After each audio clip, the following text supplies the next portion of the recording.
Hello and welcome everyone. Thank you for joining. I'm opening up a bunch of little windows so I can see questions, Q&A. Should be a great place for the conversation.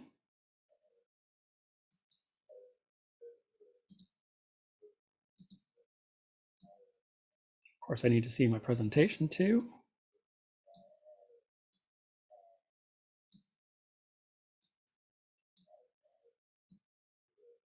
Welcome, grab a seat, have some coffee, water, lemonade, tea, cocktail if you're at the right part of the day for you.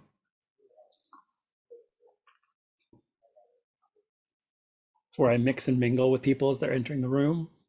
But I am mixing and mingling with you and I don't know who's here. Can't see y'all. But I can see numbers, so I will keep looking. Am I talking to myself or am I talking to other people? I'm talking to a few folks. Hi, welcome. I believe our main primary way of communicating will be through the Q&A. I'll also, after this, go back into the Whova app and see if there are questions or comments or pushback or anything, and we can keep this conversation going after today as well, but feel free to put things in the Q&A for now, because that's the thing I can see at the moment. I only have one little screen and I'm cramming a lot of things on that one little screen. And we are here to talk about internal welcome and external witness, LGBTQ ministry and public advocacy. I think I've also included in the workshop title, youth ministry. You'll hear this, youth ministry is part of my background, but I also think that what is in here is applicable to a lot of different areas of our ministry and the way that we work. So I'm gonna expand it a little bit further from what I initially put on there, but hopefully you will enjoy that part of the conversation as well. And hi to those of you that are here. I am Ross. We've got a couple more minutes before we get going. And I know people have to transition and bio break and get something to drink, and maybe you're at a time of the day where you're having lunch, all those things. I normally am in New York, so when I look at my computer, it's almost 1:45 p.m., but I am currently in Puyallup, Washington, where it is much earlier in the day, and I am looking out the window at a very foggy landscape right now. And hope that you are someplace safe and warm and comfortable. We'll give it a couple more minutes for folks to join us.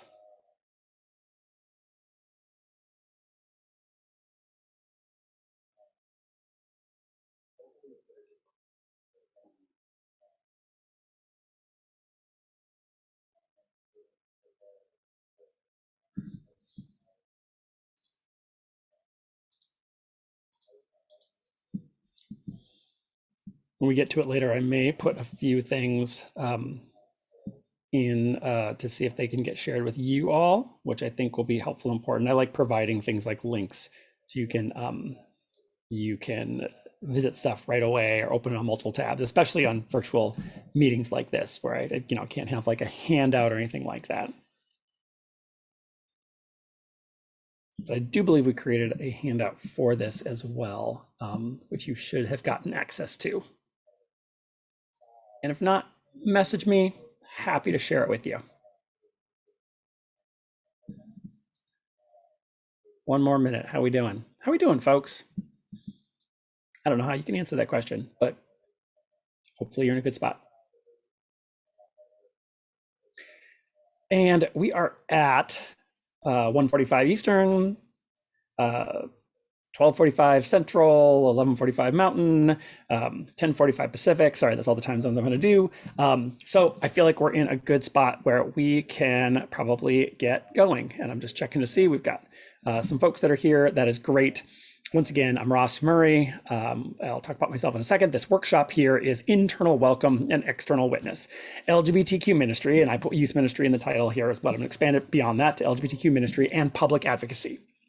And we're going to talk about what it means to go beyond being welcoming and thinking through how our ministry can be as powerful and impactful for LGBTQ people wherever they are, whether they are part of our welcoming congregations or not. And I've kind of got two parts to this, and you'll see me kind of shift gears about halfway through it. But I'm really excited to be here with you. I love Q Christian Fellowship. I've been to several conferences. I've led several workshops. This one is a new one for me in this setting, in this space. And so I'm kind of excited to share it with you. And I am really excited to get into some conversation with you as well. I think our best way to do conversation is through the question and answer. I saw at least one comment get raised in the Whova app before we got started. I also put a comment in there that I would love to hear some of your resources. There'll be a part where we kind of get to that, and would love to see those shared. And probably the best place to share that is on the Whova app. And then Q&A is a great place to keep asking questions right now, because on this one screen, that is what I can see. So with that, we'll go from here. And first, this is a way to think about what it means, not just to be welcoming, but how do we advocate for a just world for LGBTQ people? I've spent a lot of time helping congregations and ministry settings make things like welcome statements, talk about the practice of welcome. How do we make people feel that they are welcome and included when they walk through our doors, when they come to worship, when they come to our small groups or ministries or things like that? And I think that work is essential and important, but it is dependent on people walking through our doors. And there are some folks, as you probably very well know, that do not want to walk through the doors of our churches or of our ministries. They carry a lot of that burden and that shame with them. And I have many friends who will make the joke, and it's made all the time, and I kind of cringe at it, of, oh, lightning didn't strike me when I walked in the door, right? I get that it's a joke. It's something about them feeling a little self-conscious about themselves, but it does really make me sad. So I want to think about how I and we can do a ministry that is good for people out in public and can be a ministry to people even if they don't walk through our doors. And part of this is informed a little bit by who I am. So this is me, hello, me standing in front of my church in New York City. I'm part of a lot of different ministries, but one thing I want you to know that it's not written on here is that I am a Lutheran deacon. And as a deacon, my call is to do ministry where the church meets the world. It is a ministry that is directed at the public as opposed to the ministry of leading or shepherding a congregation. That church that you see behind me in that photo, that's the church where I'm a member. I'm not on staff. I am not a part of any formal part of the leadership. I am a member. I am a worshiper.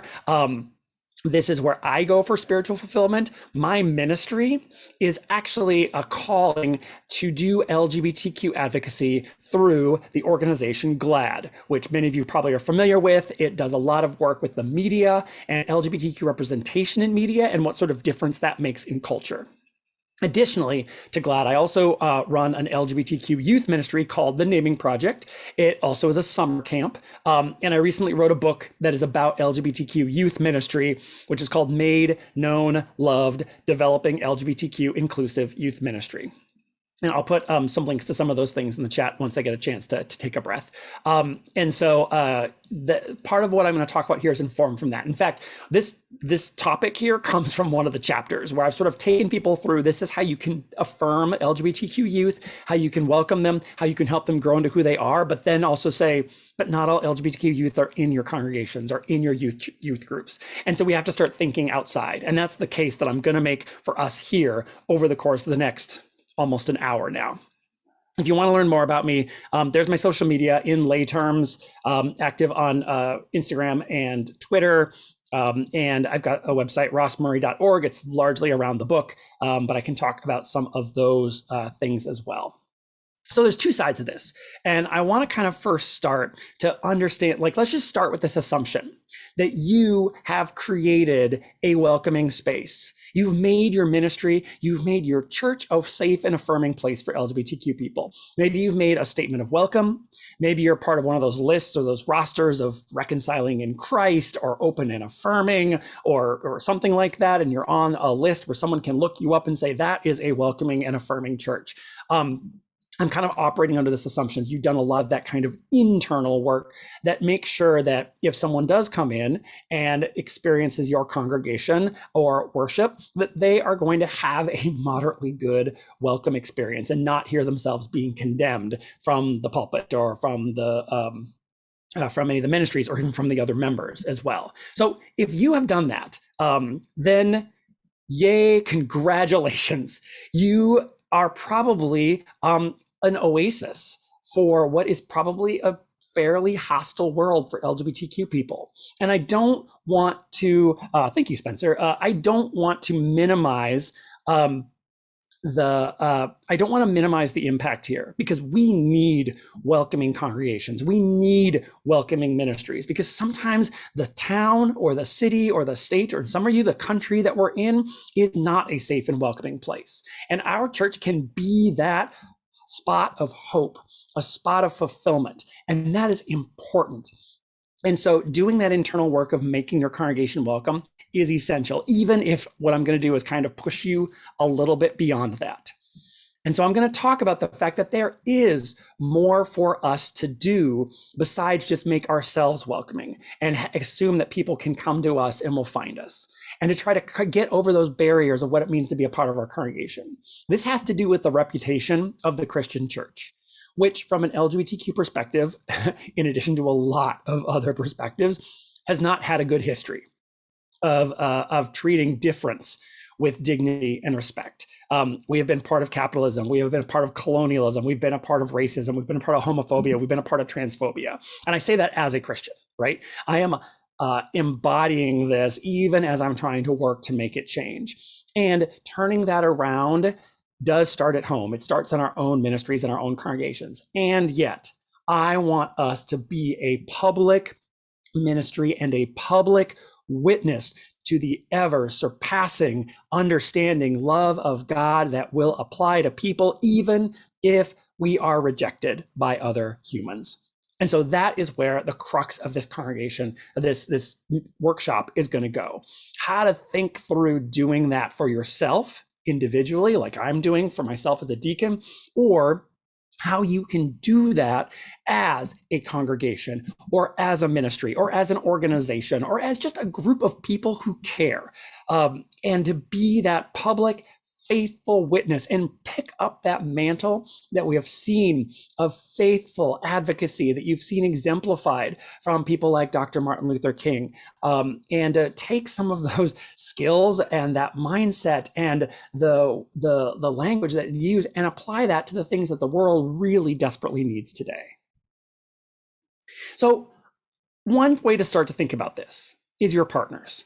And I wrote this for youth ministry, and it's very relevant, right? Making youth ministry safe and affirming for LGBTQ people means any ministry partners or any service providers that you are working with also need to be affirming. And I need you to understand that. We can make a welcoming place, but if we're working with partners that are not safe and are not welcoming, then we inadvertently harm the people that we are trying to help. And so I want to also make this case, right? A lot of parachurch organizations, a lot of those ministry organizations, especially in the youth ministry world, come from non-affirming theology, come from non-affirming denominations. The reality is, at least in the United States, where I am right now, so many parachurch organizations come from an evangelical background, one that is much more restrictive, one that does not understand the reality or accept the reality or the safety for LGBTQ people, and are not affirming. And we need to know that, and we need to understand that. And they do really great work, right? They do service organizations. They have very slick programs, wonderful conferences. The model that we use for conferences like this Q Christian Fellowship is based on what we've seen of other church conferences, right? But we've made this one because it is explicitly welcoming and affirming, and the other ones may not be. And so we have to think about, are we partnering with those organizations? So if you're considering working with a parachurch organization, then I need you to ask some very hard questions and do some background research and try to put these organizations on record And so we're going to talk a little bit about those questions that you can ask. And I'll do this through kind of a case study. So let's imagine that you are planning a youth ministry service trip, right? You're going somewhere and you are doing some service projects in a particular area, and you're traveling, and the place that you're working with is going to, put you up in the housing. They're going to have morning devotions. They're going to have evening worship. They're going to give you work assignments. You'll go out during the day and you'll come back. I assume that a lot of you have gone or participated or know of projects like that. I have done many things like that. And if you have, go into the chat just to say, what kind of projects or service trips that you've gone on, things like that. Here's some questions to think about, right? When examining. So for registration, what information is required about gender or gender identity? What are they asking for? And what's the way in which they're asking? Do we have a checkbox that says male and female? And is that it? Are parents only listed as mother and father? And there is one blank that is labeled father and one blank that is labeled mother. And there's no other information for things like step parents, for the reality of same-sex parents, and seeing are there other ways that people can be listed as family members, as caretakers, as guardians, right? And that understanding that family goes beyond just the mom and the dad and the kid. So then you ask questions about housing. If I have a transgender youth, where are they going to stay? How are you going to house them, since you're the ones that's sorting all of our youth into different rooms, right? This is a similar question you'll probably have seen come up in other places. We're coming to this from the perspective of, I want safety for my transgender youth. And maybe there's one. And then there's a question about what to do about the one. What if I have 12? What if I am a really affirming church and I've got a lot of gender diverse kids who are part of my program and we participate? What are you going to do with a group of them? And how are you going to, how do you deal with that? What's the logistics of that, right? What about housing if my youth are gay or lesbian or bisexual, right? Youth that have two moms or two dads, how are they going to be treated by the organization? And what decisions of how you run the program and organize people are you going to use for the youth that come from my group? Are my LGBTQ youth going to be around people that they know and that they trust? Or are they being placed in housing in rooms with strangers who don't know them, who they don't trust, and has the possibility for harassment or even violence?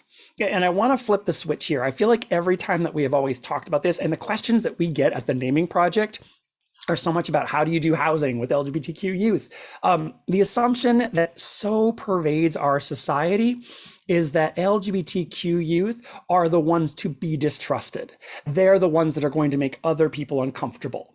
But the reality is LGBTQ youth, especially transgender youth, are probably the most vulnerable ones. And getting put with strangers means they are the ones that are now being put at risk for gawking, comments, attacks, harassment. And we need to go in with that assumption that our youth are vulnerable, our LGBTQ youth are vulnerable. And what are you doing as an organization to make sure that they are going to be safe? And listen for what the answers are to that question. Similar, bathrooms, showers, facilities, right? Again, think of those assumptions that have been gone into our conversations about restrooms and locker rooms and showers. It is always the burden is on trans people, on LGBTQ people. They're the ones to not be trusted. But we're going to go in with a flipped mindset. I want my young people to be safe. I want my transgender youth to be safe. What do the bathrooms look like? What do the showers look like? How much privacy do youth have? Can my youth change their clothes, clean themselves without being ogled or gawked at by someone else? How crowded do they get? Are you just trying to cram as many people into one space as possible because that's the most efficient? Because that's not going to be the safest for my young people. This is the moment where people are the most vulnerable, and we want to make sure that they are going to be safe in situations like this. It takes the questions that are already out there in society, but it flips it from the perspective of safety for our LGBTQ youth. And I'm saying youth again, but this can get broadened out to any of our ministries or groups or things that we do. I need an example for us to work with. Work assignments. What are we going to do? Right? Are your work assignments based on stereotypes of our own gender roles? Are the boys going to get put into construction jobs and the girls are going to be reading books and packing food? Are you deciding that there is something that you consider masculine men's work and things that are women's work? And do we want our young people to participate and perpetuate those kind of stereotypes around gender roles? If part of this service project involves working with children, are LGBTQ youth, are LGBTQ adults prevented from volunteering? Are you buying into that false assumption that LGBTQ people, again, are a danger and a danger to young people by not letting them participate in programs with young people? Are you basing it on those gross, outdated, and incorrect stereotypes? And this one's also big because this is showing up in a lot of ministry settings. Are LGBTQ youth going to be allowed to talk openly and honestly about their lives with their coworkers, their volunteers? If everyone's having a conversation about dating or marriage or significant others or whatnot, can this person openly and honestly share that they might be LGBTQ, they might be dating someone of the same sex, they might be dating someone of a gender that people don't often think about? Can they do that without getting in trouble? And there is the formal policy on that, and places have had formal policies. I have been a part of ministry organizations that say do not talk about this. And it also shows up informally, that kind of policing that shows up. Does that happen in your site? And I'm not saying that we are gonna, we're here for a service trip. I am not here to make gay the forefront of my identity. It's the only thing I'm gonna talk about. It's the only thing I'm gonna do. But I'm also gonna be honest about my life. Right? I'm going to talk about my husband. I'm going to talk about our life together. And I'm not going to lie, or I'm not going to hide something about myself, especially if it is coming up in conversation among everybody else. So are LGBTQ people the only ones that are being prevented from talking about their lives?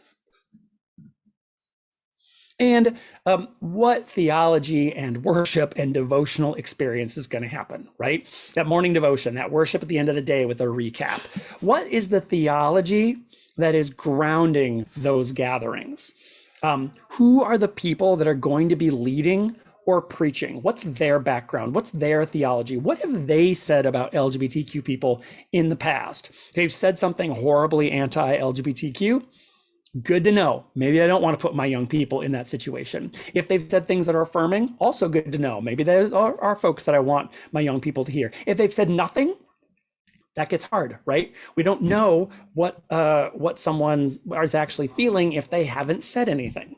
And it's worthwhile to try to find out. And you can dig and do this research yourself, but I also suggest you ask the organization, because asking the organization is going to be very telling on how they see and know and understand LGBTQ people. And this is, are LGBTQ people going to be explicitly condemned in a message, a sermon, a devotion, right? I'm not bringing my young people to an event just so that they can hear what horrible, awful abominations they are. Or that they can or should be fixed or healed in any way. I am not subjecting my young people to that kind of harmful, toxic theology. And if I hear that, then I want to know that before I sign them up and get them into the room where the bad thing happens. These are all things to ask when you are considering whether you are going to work with one of these organizations. And I made a second slide of exactly the same thing. So here's my underlying assumption that exists under all of these questions, right? Will LGBTQ people, will my LGBTQ youth feel safe and actually be safe while participating in your program? If you need to state that as your question up front, that can help to frame all of those other questions that I asked, right? Or you ask all those other questions and you ultimately come to this and say, look, this is my biggest concern. And you've got to answer this question for me, because the safety and well-being, the safety, physical, emotional, spiritual safety of our young people is of my utmost concern. And I'm not going to put them in a place that's going to put them at risk. So if that happens, you've always got to be very prepared for some of these kind of what I call non-specific responses. We welcome everybody. I know that many of you know this and have probably heard phrases like this before. We welcome everybody sometimes is a way of saying, of course you can sign up, of course you can pay or give us money. But we're still going to be condemning. We're still not going to make it a safe space. And that's why you have to get very concrete with your questions, because we welcome everybody doesn't tell me if my young people are going to be housed in a room with people they don't know who might harass them. And you've got to dig down further than a we welcome everybody. Or you've got to dig down further besides, I know that Pastor so-and-so is a really good guy. That still doesn't answer my question if young people are going to be safe. And you got to know that that you're probably going to get this first and get a statement like this up front. It's helpful to know that it's there and say, good, I'm glad you welcome everybody. Now I know what that means and what that looks like and how that is lived out in practice. So think about that. I know we got a question here in the Q&A, what is something smaller and affirming and welcoming churches can do to make a big difference? This is important. And there's some assumptions that exist behind this too. The assumption always has been for a long time is that to be Christian is to be anti-LGBTQ.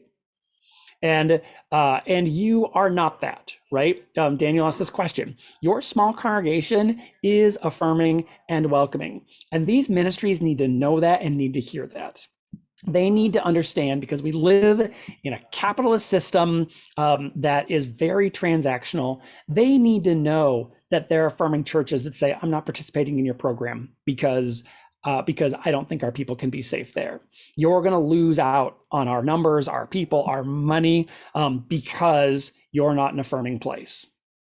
And I don't like that it comes down to money. Let me just tell you that.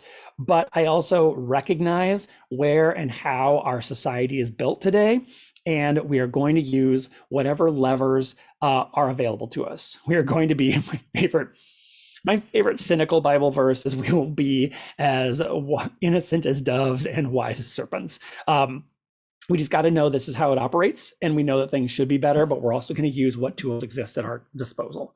And this is one of those very concrete things that can happen. So then here's the deeper questions to try to think about. And this is harder. And I'm going to say this is a trickier one, and maybe this is your research, but I also like asking it because you need to hear how people are going to answer it, right? If I pay you a fee to participate in your program, is the money that I am paying you in some way going to end up going to programs or to campaigns that are working to diminish the legal protections and safety for LGBTQ people? If I give you money, is that money going to end up coming back to harm me, the young people that I'm participating in? I'll give you a specific example for this. I live in New York City. Early on in COVID, Freakin Graham did set up a tent hospital to help with COVID patients very early on in the pandemic. I don't trust Freakin Graham. I don't trust his motivation. I don't trust him, and I wish I did. I know other members of the family. I've been in communication with them, but when that tent hospital got set up, I was immediately suspicious. If I help support this hospital that's going to do an amount of good work in the world, is that ultimately going to go back to Freakin Graham testifying in front of Congress to try to attack transgender people, or remove marriage equality, or roll back non-discrimination protections for LGBTQ people? And I don't like that my mind goes there. I don't want to have to be that distrustful, but that is the wise as serpents portion of that Bible verse, right? Has the organization supported anti-LGBTQ bills in Congress, in state legislatures, or in another country?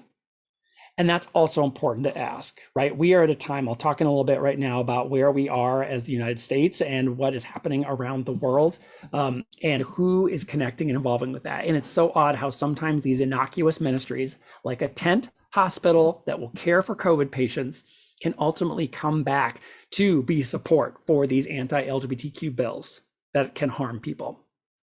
Has the organization or the leaders or the staff been associated with high-profile anti-LGBTQ leaders? I'm already letting my bias about Franklin Graham be known, and there are others, right? Is this a connection that you have? Is this a ministry that's connected with a leader that is ultimately trying to hurt or harm us? And then this is kind of the flip side. Do you have LGBTQ people on staff? There anyone in your office staff, any of your summer program people? What's their experience as LGBTQ people on staff like? Again, the naming project is a summer camp, right? I come from summer camp world as well. There are a lot of LGBTQ summer camp counselors. And if the leadership doesn't know or thinks they don't have any, that is a bit of a red flag for me, right? And again, there's an underlying question behind all of these questions. Will our support of your ministry fund the harm of LGBTQ people? And Spencer in the chat made a very good comment. I hope you all can see the chat. I'm reading some of this so you can see it. If not, someone's got to let me know. They have to be very specific in their affirmation and writing. Again, we welcome everyone is not going to cut it. Written on their website, written in a policy somewhere is the safest space to do that. Not trusting that people are just going to, be nice people, because nice does not always mean safe for folks as well. All right, now I'm going to shift. That is something that you can do that comes from your ministry, from your church, from your group. But I'm also going to shift us over to what public witness looks like. Because when we think of justice in the wider world, when we think of public witness, I think the best form of the way that we can do that is through advocacy. And of course, I think that because I work for an advocacy organization, I am an advocacy person. I've been in some of those thread chats about some of the organizations I support that are not just LGBTQ, but things like economic justice, about environmental justice, about right now voting rights, right? All these things. And my question always is, where and how is the church showing up in this? Where are we as Christians showing up in those conversations, or are we ceding those conversations to other people who either don't want to talk about faith at all or want to use their faith and maybe my faith against me? And I need and want us to show up as LGBTQ Christian people so that we can share our faith and why our faith motivates us to speak about an issue out in wider public. So this is something that we can do. So this is outside the congregation, right? From an LGBTQ perspective, transformation of the world, which ultimately is what the gospel does. The gospel transforms the world. That is what Christ does. To me, and the thing I can do to help live that out is public advocacy. Not just me being a good, nice person myself, but pushing to make a more kind and just world for other folks, people that aren't like me, people that maybe don't have the level of privilege or comfort that I do. And I'm putting this map up here, which I just replaced this morning. And apologies if anyone's from Maine. I kept trying to size it, but you can kind of see a little bit of Maine up there. I follow Freedom for All Americans. They have a great LGBTQ legislative tracker. And the one I had in my draft before was from last year. And last year was the most anti-LGBTQ year on record in state legislatures. This is a screenshot I took of today. And Missouri already has, I think it was 15 anti-LGBTQ bills that have been introduced in state legislatures. And you see they've been introduced in, what does that look like? More than half of the state legislatures already. Not all these will pass, but the mere fact of them being introduced and being debated and being part of the discourse means LGBTQ people, especially youth, are also going to be hearing their lives and their realities be debated, right? The most common ones of these do target young people in ways that would prohibit them from being able to participate with their peers in sports and athletics. Ones that would deny them medical care, and ones that would ban being able to teach or say anything about them in schools. Those are a few, and those are all targeted toward youth. This is why my youth ministry heart breaks when I look at a map like this. It is dire and it is important. And I apologize for those of you not in the United States. I don't have a cute little map like this for the world. I could find something that could work, but we can see that there are anti-LGBTQ actors in motion already in states all around the country. And if you are looking at your own state and it is even a level of pink, which means fewer bills have been introduced, it is time to learn what those bills are and figure out what to do about it. And they take different forms in each way. So there's some ways that we can do that engagement. And part of that for us, for our congregations and for our ministries, is to start to be active and visible out in the community. Do not expect that people are just going to walk through our doors to experience that good, welcoming space. We want a good, welcoming space. Nothing wrong with that. But want to answer questions like, who is the LGBTQ community in your town? What organizations exist? Is there a high school organization? If you're in a college town, is there a college organization, something like a GSA? Is there an LGBTQ community center?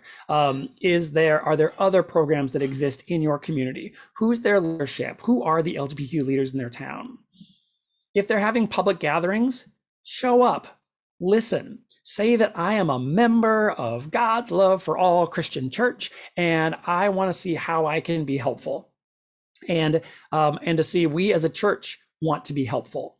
And we're going to need to take your lead on what's important. And I'm assuming here I'm probably talking to mostly LGBTQ people. If there are straight allies here, this is a great place to come in. Like, I just want to pick up what you're working on, and I want to see if I can be helpful. And our church wants to be helpful. What can we do?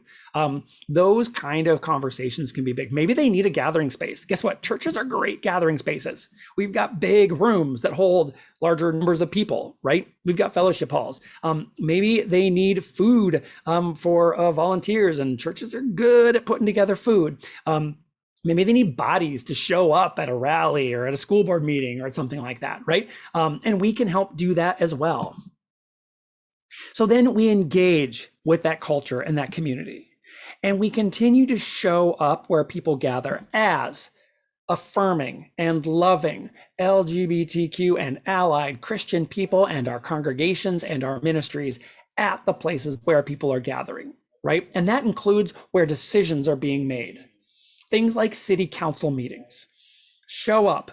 Be present. Let them know that you're from your church. Let them know that you're there on behalf of your ministry as they are making decisions for city council ordinances, right? Same with the school board. School boards are going to be very important. We've already seen anti-LGBTQ people try to run and get on school boards so that they can pass a lot of those laws I just talked about, curriculum laws that try to erase who's LGBTQ or whose history gets to count, not just LGBTQ people, but also people of color as well.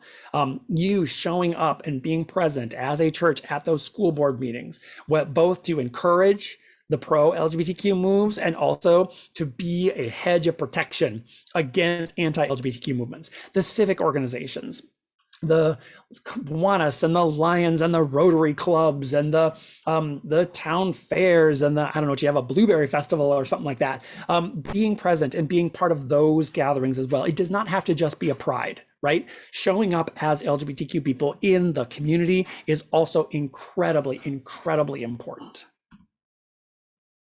And then our state and our nation, we need to learn what those legislation that's being proposed is. Going back to that map, learn what laws and bills are being introduced in your state and figure out how to speak out about them, how they violate our Christian faith or how they actually support and enhance our Christian faith. And your faith is important. Speak personally. Show up at those policy making meetings. This might be at your state capitol.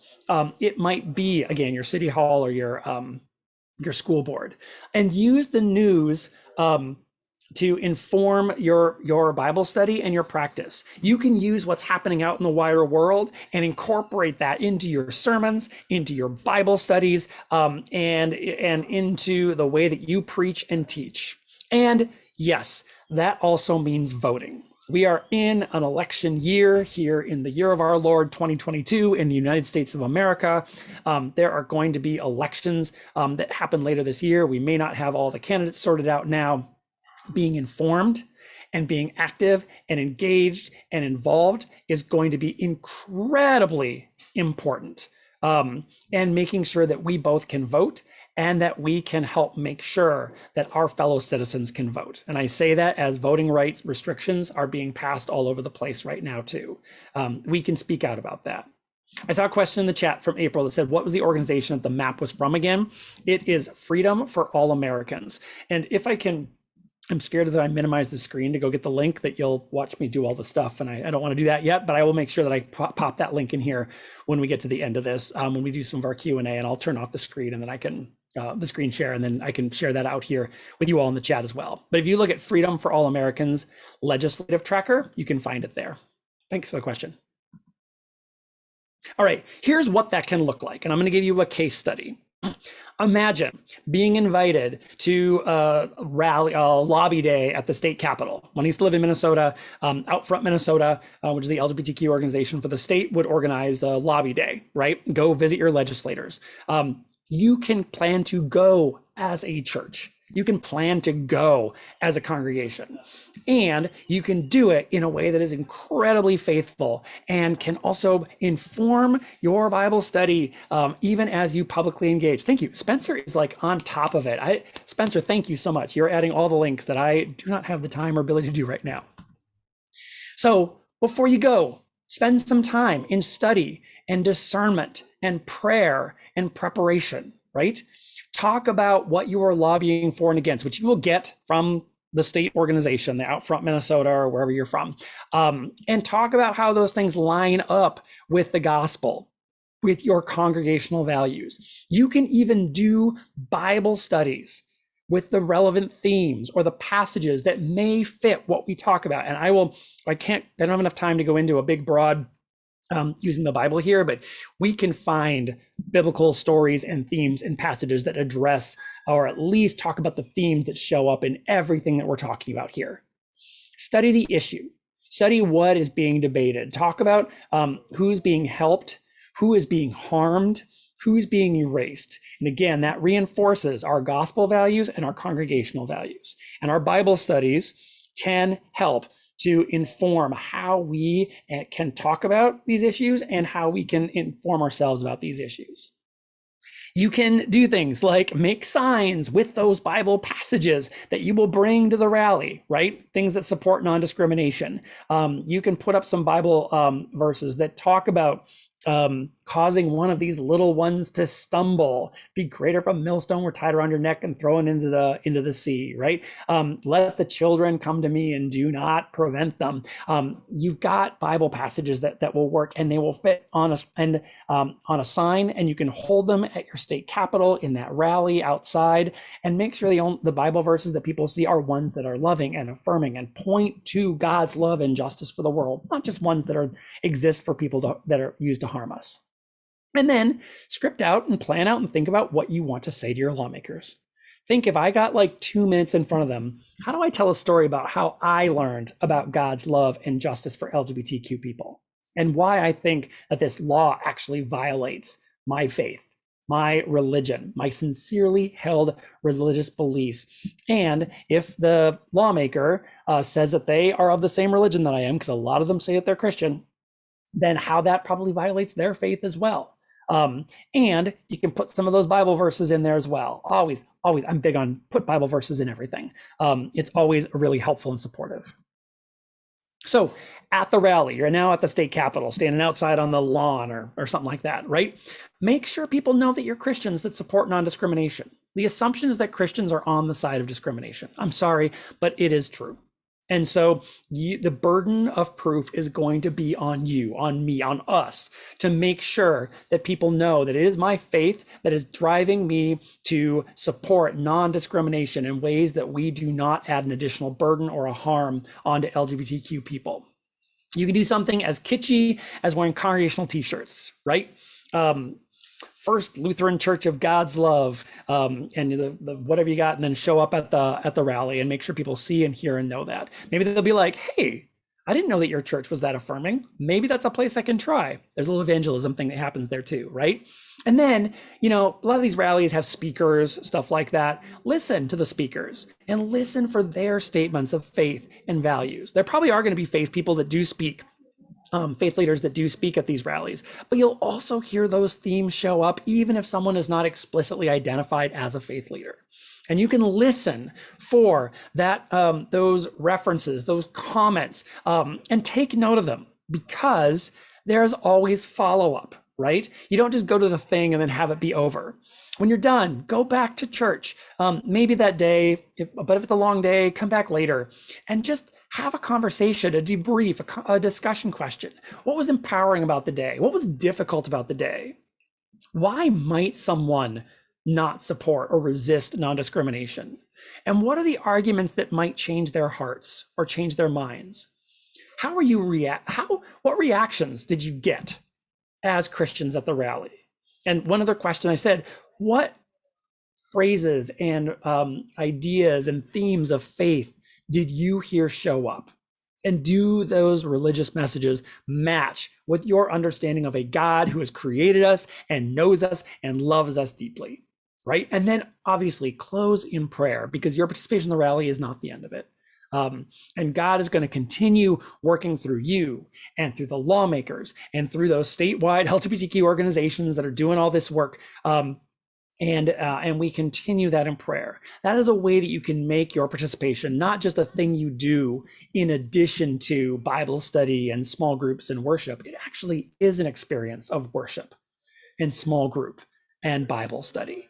And it's not something that's separate. It is a part of who we are and who we are called to be as we live out the Great Commission to share the love of Christ to the ends of the earth.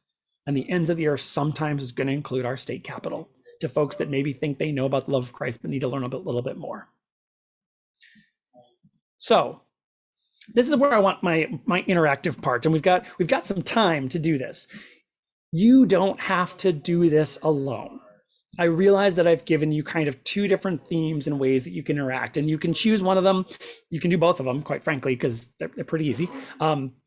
But you don't have to know or understand everything, especially when it comes to things like state legislation. It is complicated, it is tricky, it is hard to keep up. There's a lot of news in the world, and it's hard to keep track of everything that is happening. Trust me, I am a professional gay who works for an LGBTQ media advocacy organization, and I cannot keep up with all this. I was as shocked when I saw that map today as you might have been when you looked at it.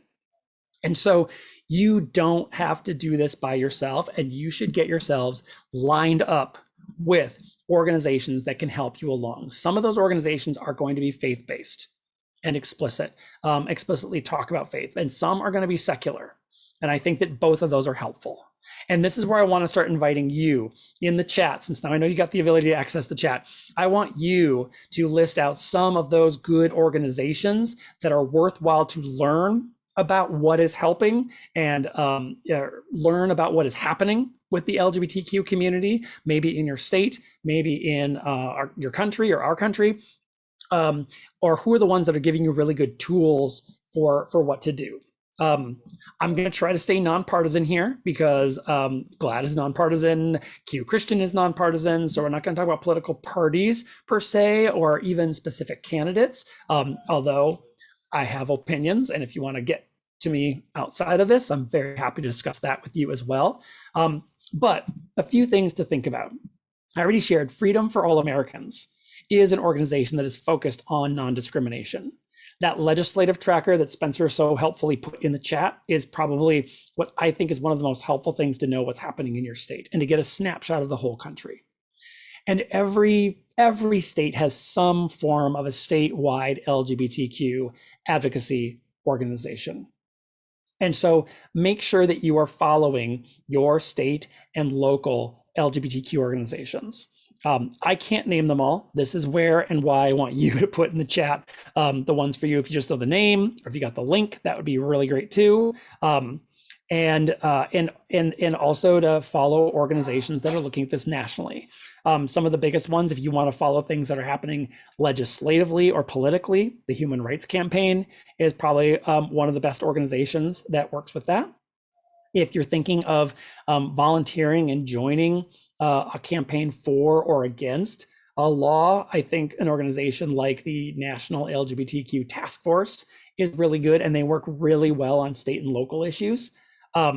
If you want to influence how people talk about these conversations, I will very humbly recommend GLAAD, my organization, which has news and rapid response. We're not political, we're not legal, but we often look at how is this being told? How is it being reported on the news? How are these themes showing up in media? And how can you use media, including social media, for how to raise your voice? That's part of my job at GLAAD, is to help teach and train you how to use media really effectively. And you can join me over at GLAAD.org. I head up the GLAAD Media Institute, and so I can talk about GLAAD and the GLAAD Media Institute. Other ones that can be really good, I want to mention, Gordon mentioned this here too, Faith in Public Life is a really good faith organization.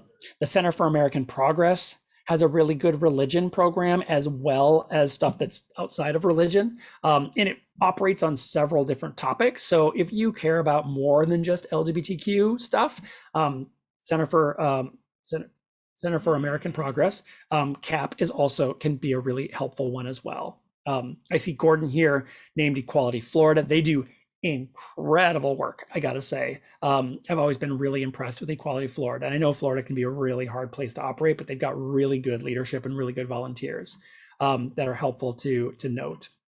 Oh, Faithful America. Anna put that here. I think Faithful America is one of them that's really good at launching and creating petitions. So think like change.org from a faith perspective, and can be a really helpful organization for building a campaign, which can be really, really helpful.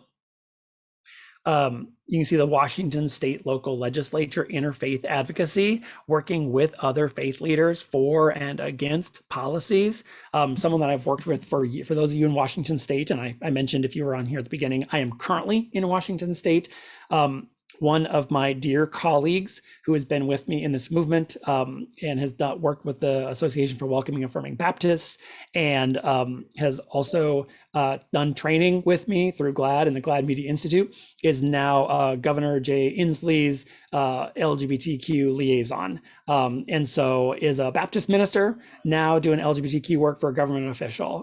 And so keeping that advocacy going in the inside of government as well.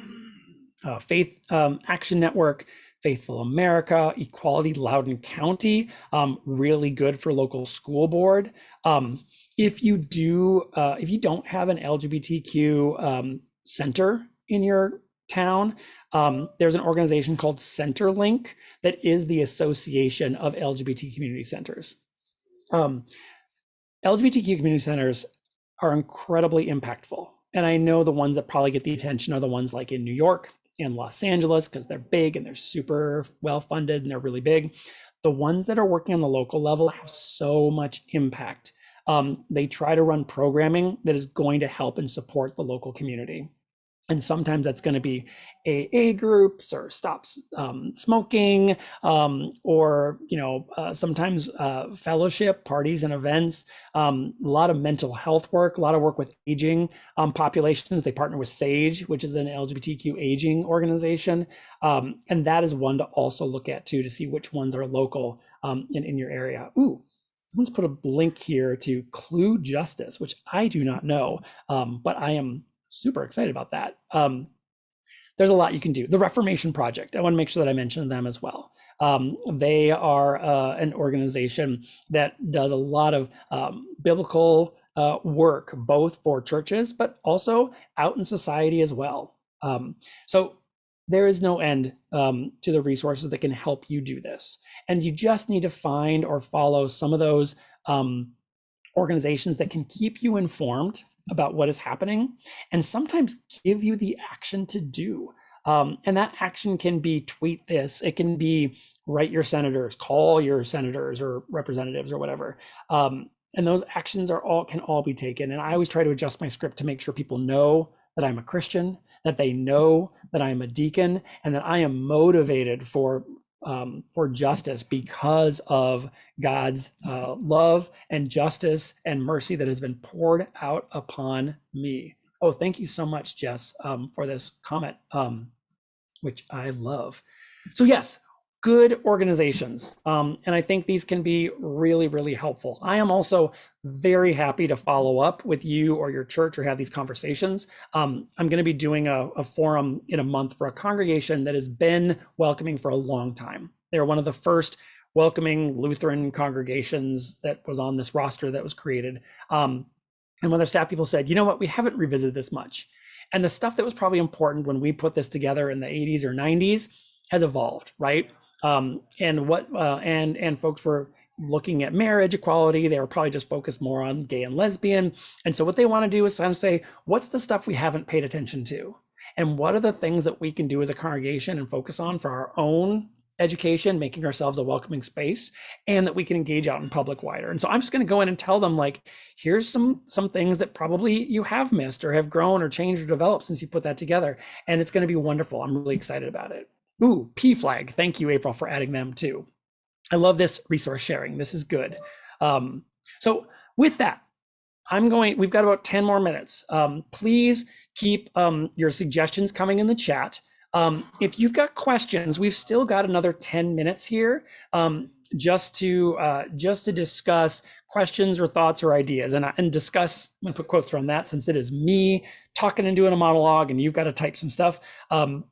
But I want to make sure that you get these resources, that you think about how you can live your life out in public and perhaps be that ministry for people that don't think that ministry is for them. For me, when I go back to how I think of doing the naming project, and especially how I ended the book Made Known Loved, I really think about what does youth ministry look like for young people that are not going to enter my church? And that is what motivates me to do some of the work that I do. It is what drives me to speak out on certain things and to think that a ministry that can prevent a law that hurts transgender youth from passing, that's a pretty good ministry. And those kids may not ever know that I was a part of it or did anything or going to come up and, thank me or participate in my programs or come to the naming project camp or come to my church or whatever. And that's okay. This is not about numbers. This is not about me saying, look at how many people I helped or saved, good for me, brag, brag, brag to God or to people. It is really about, can I help folks? And are they going to be in a better place because of the actions that I do in the world, even if they never know that I did it? And that's partly what helps to motivate me as well. So I put up here ways that you can connect with me, follow me. My website, rossmurray.org, is the same as the madeknownloved.org website. Those two things go to the same place. You can learn a little bit more about the books. And if you want to follow me on social media, I am at In Lay Terms, where I do a lot with my advocacy. I'll talk a lot about GLAAD. I'll talk about the naming project. I will often share comments and commentary on the news of what's happening out there. And then weirdly enough, just because I've got enough time, this last summer, I got mistagged on Twitter by a group of fans of the Eurovision winners Måneskin, and now have become one of the fandom dads of the Måneskin fandom. And as a proud dad, I will tell you that tonight, Måneskin, the winner of Eurovision, the Italian rock band, will be performing on Saturday Night Live, and these mostly European and Brazilian teenagers that are super excited about them are very excited about this, and we're hosting a robust discussion on what they will play, because that is part of my ministry now, is tweeting with Måneskin fandom kids. So I'm going to stop sharing just so that you can see me here. It also will let me do things like find any links that I think you might still want to get. And so I'm going to try to do that as I can. Sorry, I've got so many windows here. Ooh, good one. Actually, Spencer, thank you for naming that. Those are some other good resources. I helped to participate with those. There's two books that are really helpful, and Lee Finke was the editor of both of them. You see Spencer's comment there, Welcoming and Affirming, a guide to supporting and working with LGBTQ Christian youth. It's a short guide. It's a companion book that goes along with a book for LGBTQ youth that is called Queerfully and Wonderfully Made. And Spencer, you've been very good with the links. If you want to drop links to either of those in here, please do. They are highly recommended. The book Queerfully and Wonderfully Made is written like a handbook. The chapters are super short, like 2 pages a piece, and each one addresses a question that is about, did God made me this way? What about family acceptance? What about being queer out in public? And trying to kind of help guide them into growing into the folks that they are.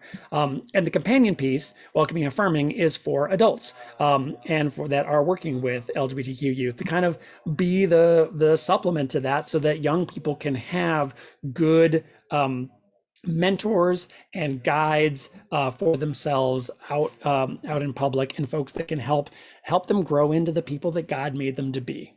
I love that you included that, which I think is a really good resource. Another good book that I would recommend is Transformation by Austin Hartke.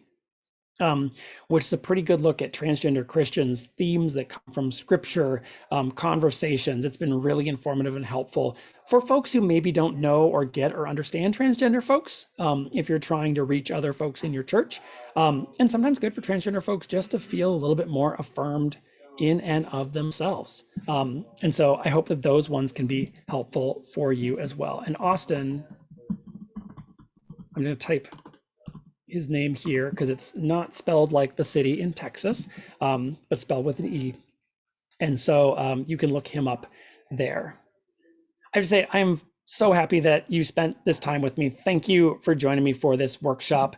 I'm just looking here to see if there are any other questions. It looks like we've talked here, and I love the robust conversation that's been happening in the chat. I really, before you log off here, want to encourage you to go back and copy this chat down, click on all those links, figure out what's in your area, and find the thing that you can do. You don't have to do everything. But if we all choose those things that will have the most impact, then I believe that we truly are helping transform the world and share the gospel in a way that is real and meaningful for LGBTQ people, for our families, for our friends, and even for those that don't yet accept, understand, and might even oppose us. Ultimately, that's what I'm hoping for: transformation of the world. And there's a lot of work that we got to do. So thank you for joining me. Thank you for Spencer for being my link finder. I'm going to be sending you a big thank you back over in the Whova app after this. And thank you to everyone here who participated. I'm going to let you out a couple minutes early. I'll hang out here until 15 minutes before, but you are free to get another coffee or do what you need to do. Thanks so much, everybody. Have a good day. Have a good conference.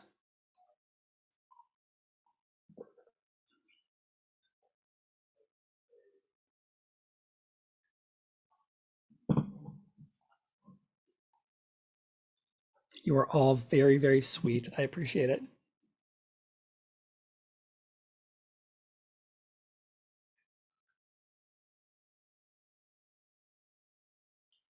Just, I always kind of just hang out until the end in case anyone's like, I want to ask you a question, but I don't want to do it in front of other people. That's a little hard to do with the chat, but again, we got the Whova app after this. So, and I've got a few notifications on my phone, so I assume I've got a few comments or questions or messages or things, but Whova gives you a lot of notifications. So I will be, Gordon, if you want, send me a message on Whova and I will download this and share it with you. I know I shared when it's going to be in person, we were going to have ASL interpreters, and I'd sent them a version of this, but I did a few edits this morning. One, I found typos, which I always find typos. And I also wanted to do a couple updates. So I can share with you what I had. But contact me directly. And I'm hoping you all got the handout too. I referenced it, but because I don't exactly know how you get it, I will have that available if you are interested as well. That takes some of those questions and puts them in a nice little handout that my colleague at the Naming Project made. One more minute, or we'll cut ourselves off here at 2:45 Eastern, 11:45 Pacific. Look at my computer, I get one time. Look at my phone, I get another time.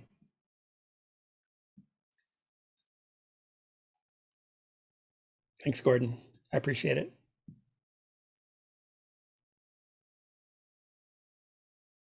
And thank you to my tech operator person for just being here and being a non-anxious presence. I appreciate you too.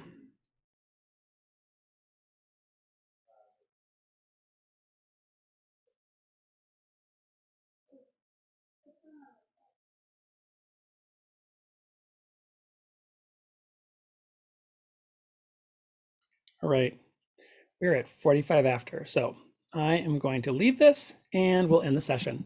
Thanks everyone, bye.